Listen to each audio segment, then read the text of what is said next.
حدیث میں ہے کہ بہترین جگہ مساجد ہیں اور بدترین جگہ بازار ہیں. بغیر کسی عذر شدید کے بازاروں سے بچنا ضروری ہے. امام ابو حنیفہ نے اپنے شاگرد خاص امام ابو یوسف سے کہا کہ معتمد آدمی رکھو جو بازار آیا جایا کرے، خود نہ جایا کرو، اجر و ثواب میں کمی آ جائے گی. عید کی رات کو احادیث میں یوم الجعل کہتے ہیں، انعام و اکرام کی رات. گویا جو انعام اور اکرام رمضان شریف میں ملا نہیں، طے ہوا ہے، وہ عید کی رات رمضان شریف والوں کو نصیب ہوگا. اور یہ بازاروں کا رخ کیا ہوگا، رش اور بھیڑ پر فخر کرتا ہے، دھکے کھا کھا کے واپس آتا ہے. احتیاط کرو، اپنی زندگی کو کوڑیوں کے دام ضائع نہ کرو. بیش بہا زندگی کو بیش بہا رہنے دو. ایک دن آنے والا ہے قیامت کا، اس میں اچھے اعمال کی قدر ہوگی. یہ روزے رکھنا، تراویح پڑھنا، اعتکاف کرنا، تلاوت کرنا، خیر و حسنات کرنا، دعائیں مانگنا، اللہ سے اپنا اکرام اور انعام پختہ کرانا، یہ بہت بڑا کام ہوا ہے. اس لیے بقدر ضرورت بازار جاؤ، اور جیسے ہی کام ہو جائے یا کوئی خاص کام ہے ہی نہیں تو بس رہنے دو.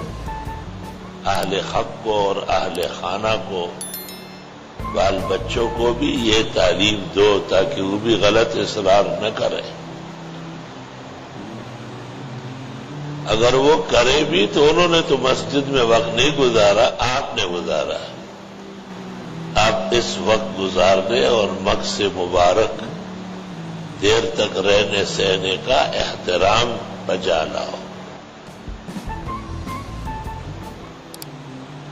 10 دن 10 راتیں اعتکاف کے نام پر اللہ کے گھر میں گزارنا کتنی بڑی بات ہے. قرآن میں ہے تلک عشرۃ کاملہ، 10 کا عدد تو کمال کا عدد ہے.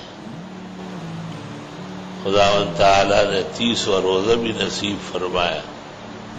شک شبے سے ہی بات نکل گئی.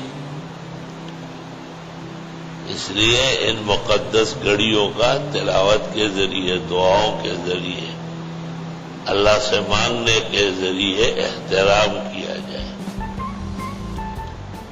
اللہ تعالیٰ سے یہ بھی دعا کرے کہ جیسے آپ رمضان شریف میں متوجہ اللہ رہے، نمازوں کا خیال رہا، جماعت کے پابند رہے، اللہ کے حکم سے اللہ کے لیے رکھا ہوا روزہ پورا کر رہے، اللہ تعالیٰ سے یہ دعا بھی کرے کہ آنے والی زندگی میں بھی یہ خیر و عافیت اور اس کے چشمہائے فیضان جاری ساری رہے. لوگ آپ سے ملیں گے تو آپ پر اچھا اثر ہونا چاہیے. آپ کا کردار و گفتار لوگوں سے نرالا ہو، امتیازی ہو. وقت گزر گیا، تھوڑا سا باقی ہے، بوقت مغرب بھی اپنے لیے دعائیں مانگو، امت مسلمہ کے لیے دعائیں مانگو، اپنے اعزاء اقربا کے لیے دعا مانگو. پاکستان جو ہمیں گھر سے زیادہ عزیز و محبوب ہے، اس کی حفاظت اور امن و امان کی دعائیں مانگو. کل جو ہم عید پڑھنے والے متصل میدان میں، اس کا بھی لحاظ اور دعا میں ذکر کرو کہ اللہ خیر رکھے، عافیت رکھے، امن و امان رہے، اور ہمیشہ کی زندگی اللہ مسجد اور خیر کی نصیب فرمائے. وہ مغرب کے بعد جانا جائز ہے. صالحین اور نیک ککاروں کا طریقہ رہا ہے کہ عشاء پڑھ کے چلے جاتے ہیں.